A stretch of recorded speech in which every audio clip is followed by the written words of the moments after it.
Bienvenidos a Simple y Real. Soy Alberto Batista, un curioso de la educación. Los invito a disfrutar de estos espacios de charla.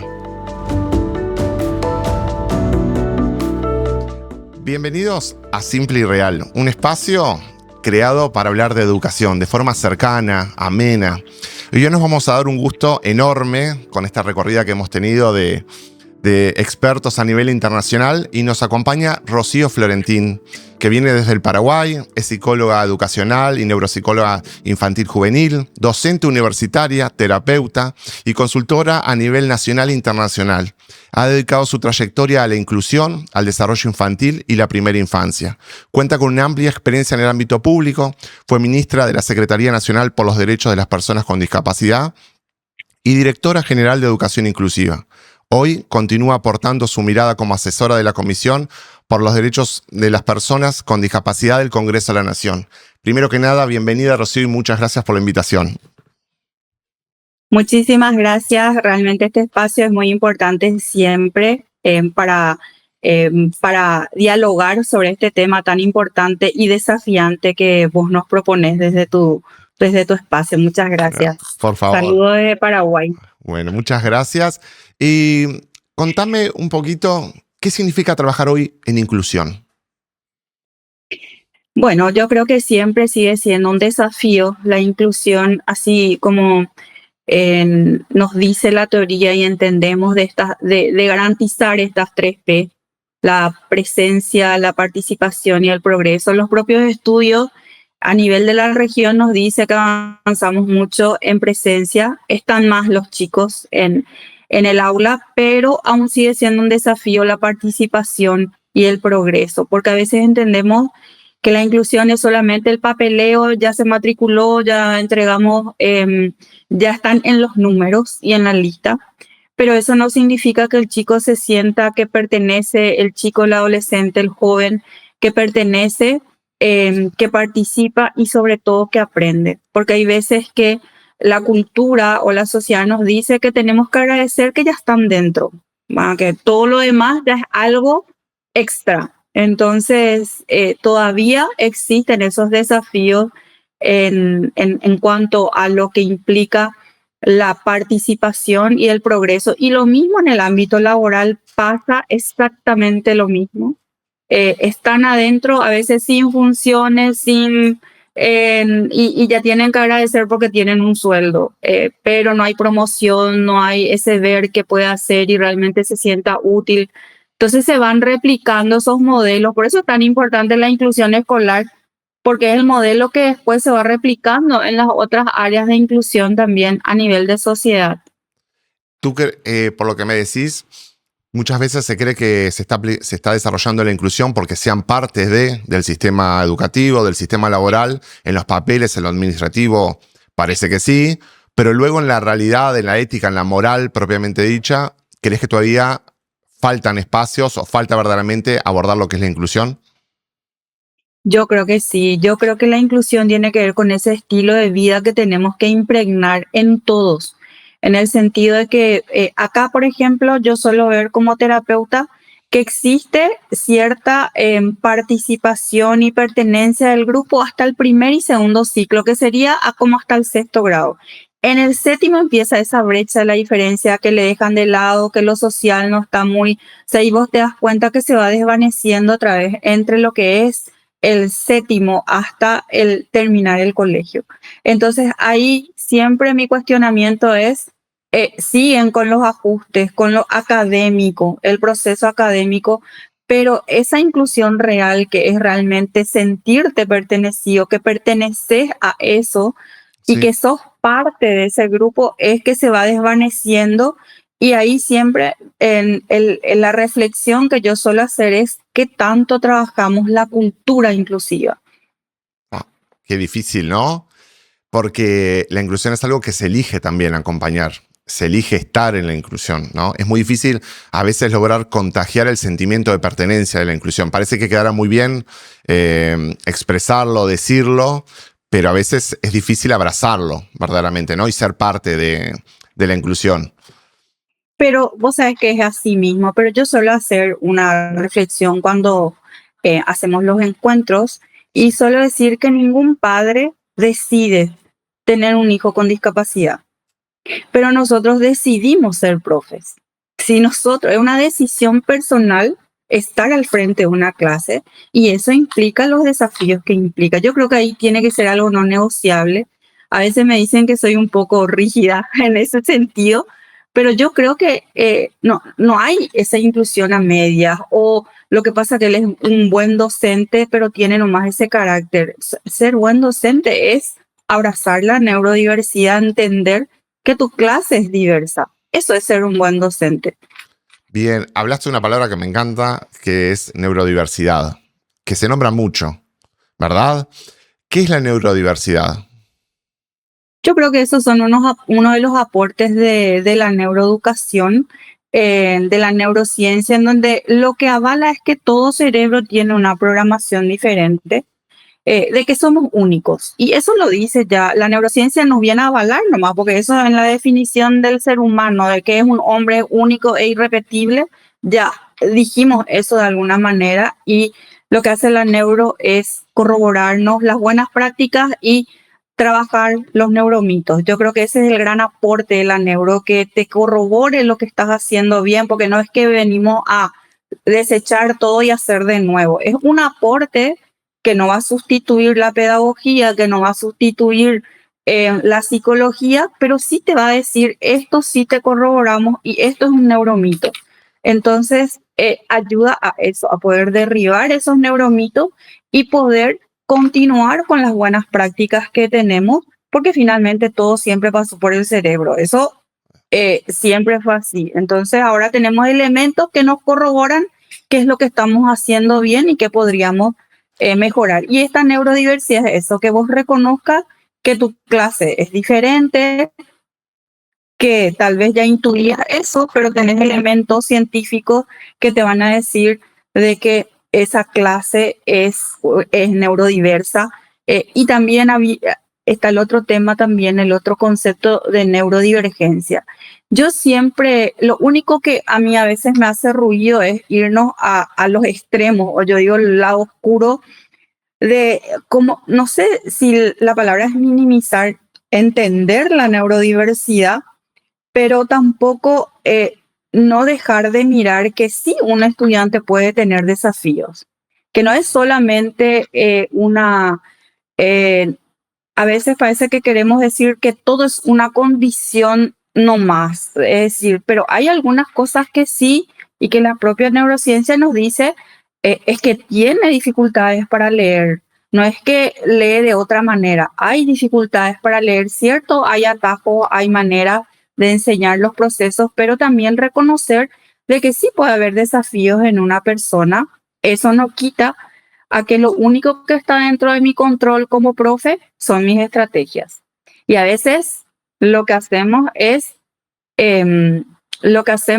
distraernos con las etiquetas, distraernos con el diagnóstico, centrarnos en eso. Eso, nosotros no tenemos control de eso, porque el chico que es disléxico, siendo disléxico, el chico que tiene TDAH va a seguir. Ahora, lo que sí está en mis manos y en mi control son mis estrategias en el aula. Eso sí yo puedo manejar.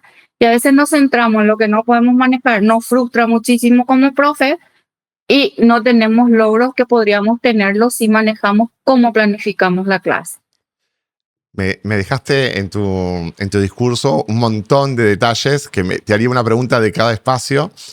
Sabes que soy profe en formación docente y yo trabajo en la asignatura aprendizaje y neurociencias. O sea, en la primera parte, bueno, en una gran parte del año trabajamos las teorías de aprendizaje, los que son Vygotsky, Piaget, Watson, Skinner, y la otra mitad, toda la parte de neurociencias. Entonces, si le tuvieras que decir a un estudiante para un futuro maestro, un futuro profesor, las neurociencias aplicadas en el aula, ¿para qué me sirven aprenderlas? O sea, ¿qué ventaja me da al momento de enseñar? Perfecto. Un profesor siempre decía que los padres nos tienen mucha confianza, porque sin que conozcamos cómo funciona el cerebro, estamos enseñando. Y que si a mí me dicen vas a consultar con un cardiólogo que no conoce el corazón, jamás me iría. Pero los padres envían al cole a sus hijos. en el sentido nomás de que hoy día ya no podemos decir o estar como hacer la vista gorda, que eso era una caja negra. Hoy día ya no es eso. Entonces ya sabemos que finalmente la materia prima, si yo quiero que mi estudiante aprenda, pasa por las conexiones neuronales y las redes neuronales. Yo siempre digo que uniendo la neurociencia con la inclusión, no necesitamos docentes expertos en trastornos, necesitamos docentes expertos en aprendizaje. Porque lo que el profe tiene que hacer es enseñar y garantizar que los estudiantes aprendan, independientemente de los trastornos. Entonces, yo creo que la neuroeducación lo que nos da es eso, nos muestra cuáles son los pilares que garantizan que un chico aprenda. Entonces, ¿cuáles son los pilares que sostienen cualquier tipo de aprendizaje y conducta? Al yo entender estos pilares, cómo funcionan, cómo interactúan, ¿qué es lo que hago? Me minimizan mis mitos de cómo yo entiendo lo que veo. Cómo entiendo lo que veo en conducta y cómo entiendo lo que veo una falla ortográfica, en cómo entiendo lo que veo. Porque cuando yo tengo una idea vaga, lo primero que se me viene a la mente es todo lo que pueda justificar emocionalmente. Si es un hijo adoptivo, si él lo tiene padres separados, por eso es así. O a veces, cuando menos entendemos, justificamos lo que no hacemos por el diagnóstico. Es luego TEA, por eso no aprende. Es luego, tiene luego TDAH y por eso no aprende. No porque yo no entiendo cómo funciona ese cerebro y no dinamizo, organizo mi planificación en base al cerebro. Y ese es el gran punto que nos da la neurociencia, que no te vayas en contramano a la naturaleza, que es el cerebro. O sea, si nos vamos en contramano, por decirlo, si no entendemos que cada 10 o 15 minutos baja neurobiológicamente los procesos de atención y no hago mis pausas entre esas, puedo hacer una clase de 30 que mis chicos la mitad atendieron y la otra mitad ya no atendieron. Tenga o no tenga algún tipo de diagnóstico. Entonces, creo que el conocer las bases neuronales y cómo funciona el cerebro es un comodín para toda la clase.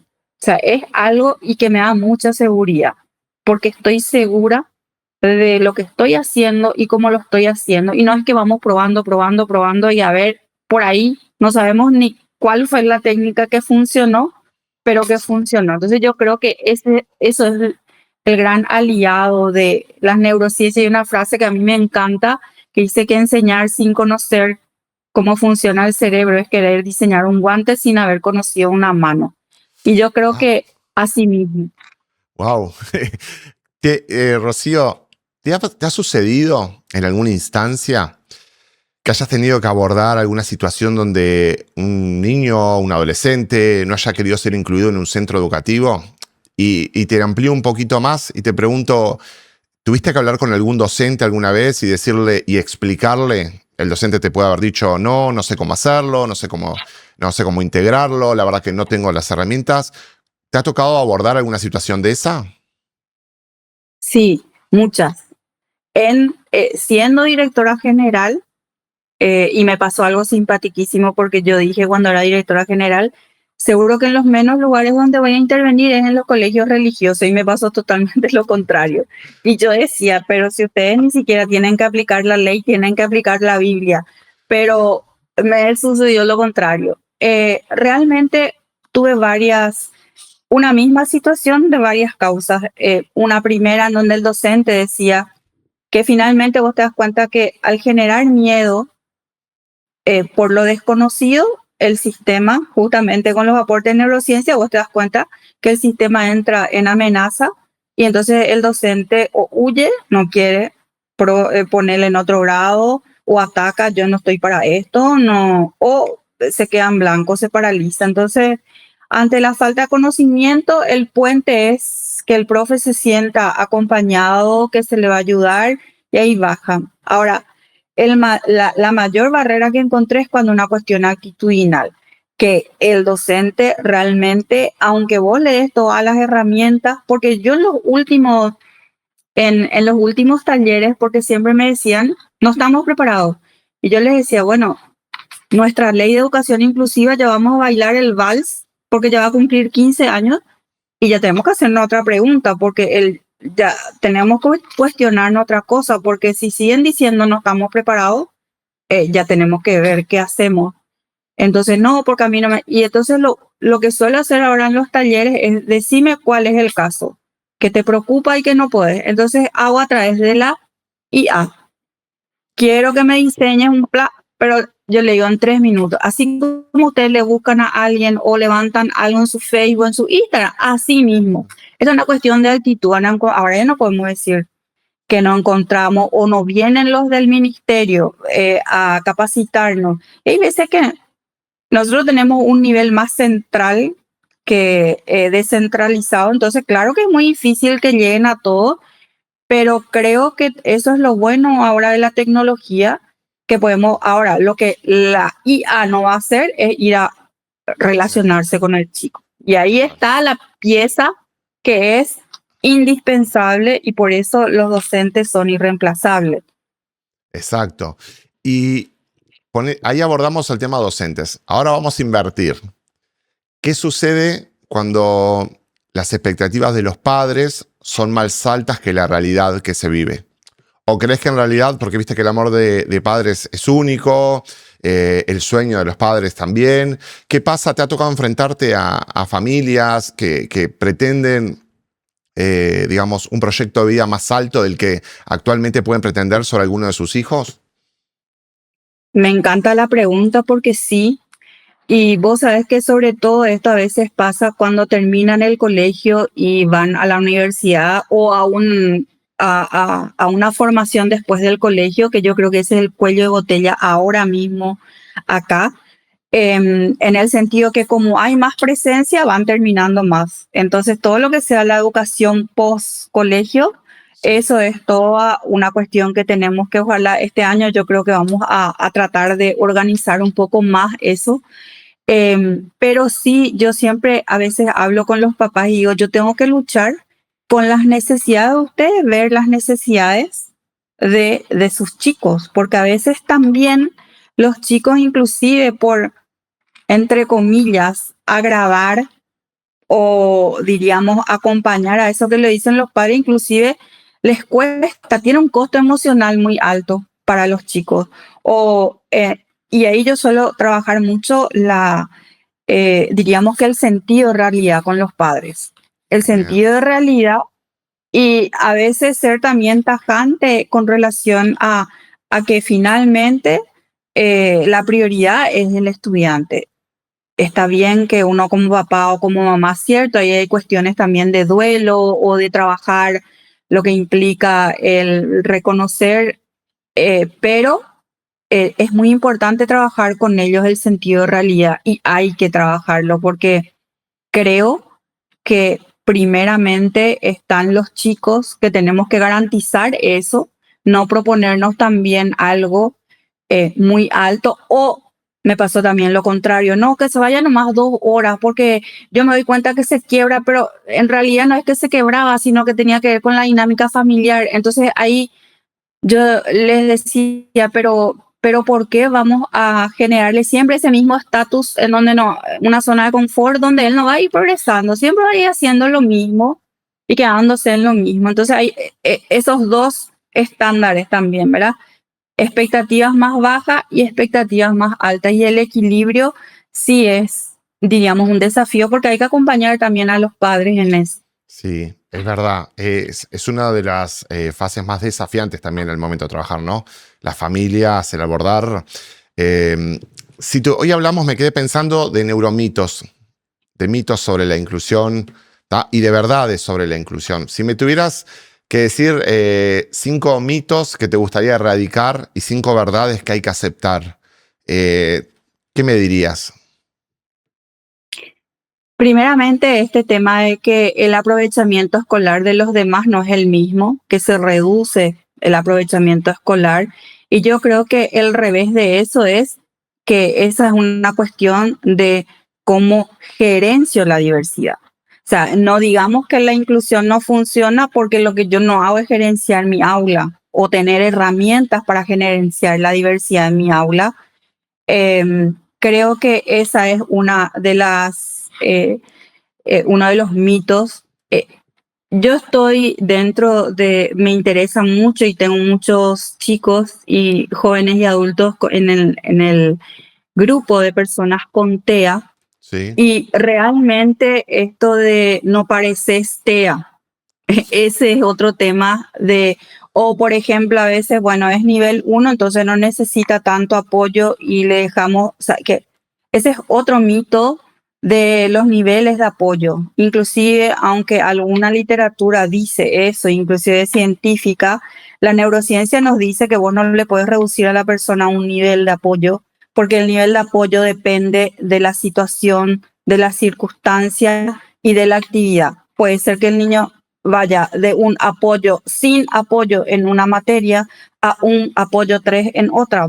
Pero todos somos así. A mí me puede costar más una cosa. No puedo decir que yo soy nivel 3 en todo o nivel 0 en todo, porque nadie tiene un performance así lineal. O sea, vamos teniendo de acuerdo a nuestros intereses, nuestras habilidades.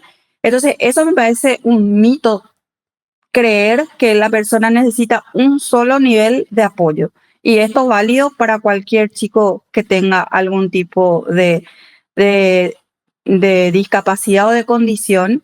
El otro mito de que cuando hacemos los ajustes, comparamos con la edad del chico. Decime en el test qué edad mental le salió. Eso para mí es así, me hace no sé, un cortocircuito. Entonces yo les digo, lo peor que pueden hacer es guiarse por la edad promedio, porque siempre las estadísticas nos mienten.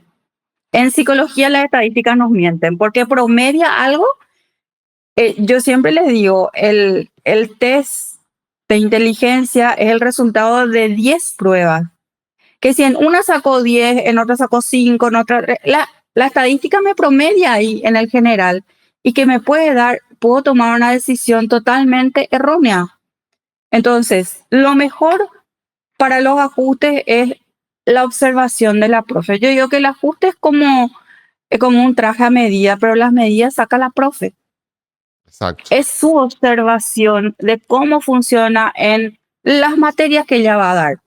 Entonces, en ese sentido también el tema de que es algo lineal, vamos a hacer de primero, todo es de primero, o vamos a hacer todo. El cerebro no funciona así, la persona no funciona así. Entonces, yo creo que esas son cosas que tenemos que ir derribando, porque, porque no ayuda a la práctica.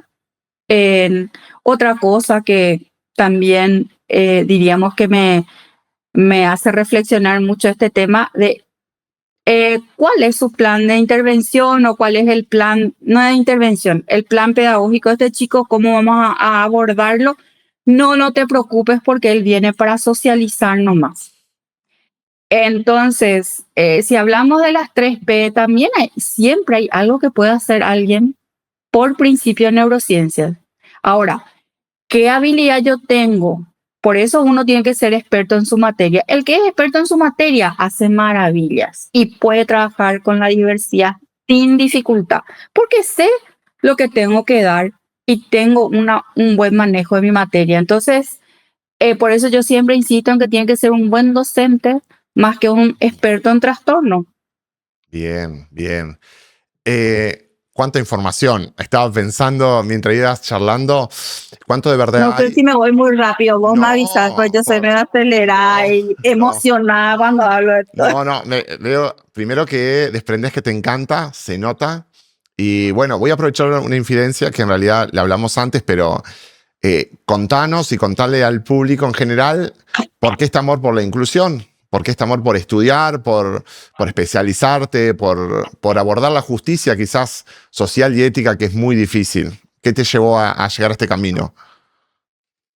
Sí, hablábamos que bueno, que esto tiene mucho que ver desde lo que es lo familiar, porque mi mamá era trabajadora social, es trabajadora social, y cuando me presentaba decía que en algún momento fui ministra de la Secretaría, y por ahí pasé mi infancia, porque mi mamá era trabajadora social del equipo de trabajadores social de ahí. recuerdo que una vez empecé a mirar unos legajos y yo dije, Dios mío, ¿quién es esta persona que tiene tan fea letra? Y era la letra de mi mamá. Era un legajo que en su época mi mamá había hecho. Después en el colegio también siempre opté por voluntariado en centros de niños con discapacidad y comentaba que cuando terminé el colegio quería ser psicóloga y mi papá me decía, eso no es carrera. Hablamos del año 92. Me dice, vos tenés que estudiar economía porque vos sos buena en física, en química, en ciencias. Yo era muy buena. Entonces me fui, hice economía un año y dije, esto no es para mí, realmente esto no es para mí. Entonces, justo en esa época también me fui a un cumpleaños y me dicen, necesitamos una profe, ¿vos trabajás? Y le digo yo, no, bueno, pero necesitamos una profe, un auxiliar y justo era una escuela con niños con discapacidad. Y ahí yo dije, no, yo me tengo que cambiar. Recuerdo que tenía una amiga que siempre me seguía, entonces yo le digo, si nos cambiamos a psicología, ¿por qué no nos vamos a psicología? Me dice ella, pero ahora ya fue el ingreso y no importa, vamos a probar en aquellos que queda una plaza de 20. Entonces yo pruebo y entro y salgo en primer lugar. Entonces todo el mundo le llama a mi papá a felicitar y él dice, no, si ella está en tercer curso de economía, seguramente que es un hombre nomás igual. Yo le digo, no, papá, me cambié. ¿En qué momento?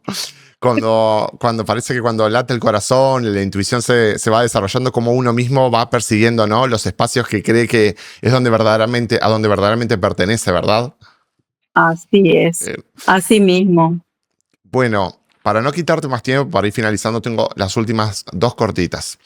Una es preguntarte, hoy en día la figura del psicólogo en Uruguay es muy conocida, está su presencia en la mayoría de los centros educativos, en general, es tradicional decir, bueno, llevo a mi hijo al psicólogo. En Uruguay se está desarrollando de muy buena manera y hay un crecimiento enorme de lo que es el psicopedagogo, la psicopedagogía en general. ¿Qué te parece la aparición de esta figura o el desarrollo de esta figura en general dentro de lo que es la educación en los centros educativos, a nivel clínico? ¿Qué te parece? Yo creo que eso es muy bueno. Me parece interesante porque, primero, para que el docente entienda que esta no es una labor única de él, porque a veces también en nuestra sociedad como que todo se centra en el docente, que él tiene que hacer todo solo. Y este rol del psicólogo o que se sienta acompañado por un equipo técnico, el propio director, el rol del director que es tan importante, esto de jugar.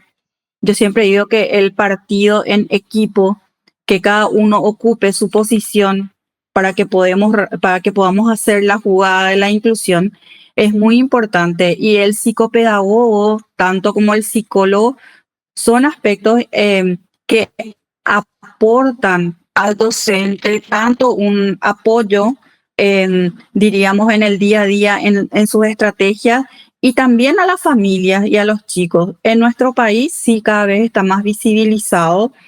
Sí, nosotros tenemos el psicólogo ocasional y el psicopedagogo es que hacen, diríamos, actividades parecidas. Y el psicólogo clínico, por supuesto, tiene más el área emocional. Y así es. Y también cómo también se va creando más conciencia de que hay que ir al psicólogo no es algo que esté mal. Exacto. Porque la cultura, eso también te muestra. El propio ministerio ahora, diríamos que tuvo también, tiene más de 1.500 psicólogos para incorporar en el proyecto.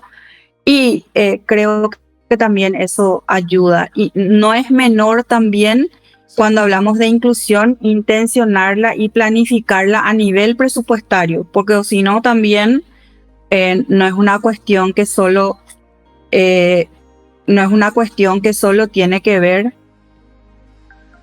Sí. Ahora, mi pregunta, me dejaste clarísimo, me dejaste pensando, te harían miles de preguntas más, pero es muy rica tu charla.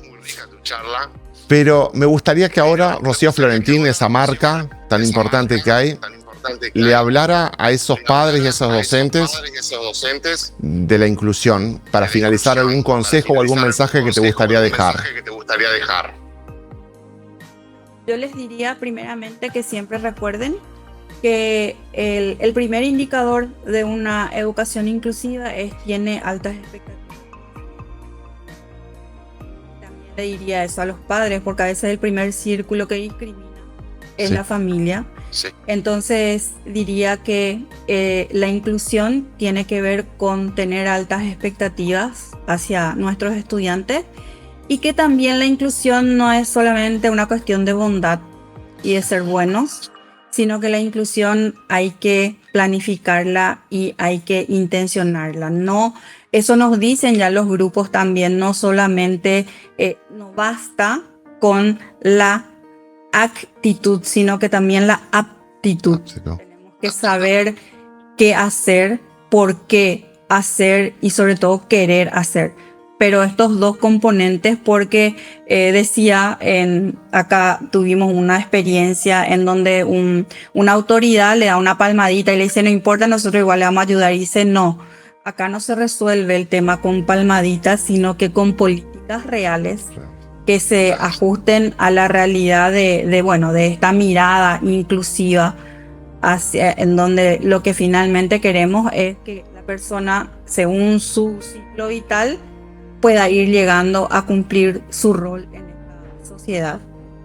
Bien. Seguro que esto va a tocar a muchas personas. Me queda agradecerte enormemente haber aceptado, haber estado, haber compartido.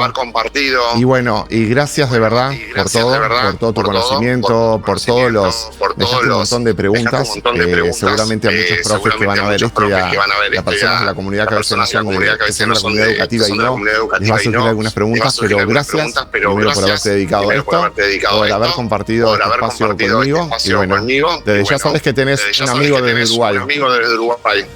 Muchísimas gracias, y realmente estuve muy cómoda en este espacio, y siempre cuando nos encontramos sintonizamos desde donde sea. Gracias a vos por este espacio. Bueno, muchas gracias. Un abrazo. Acá damos por finalizado este espacio de Simple Real. Nos vemos en la próxima charla. Espero que hayan disfrutado mucho de esta. Hasta pronto.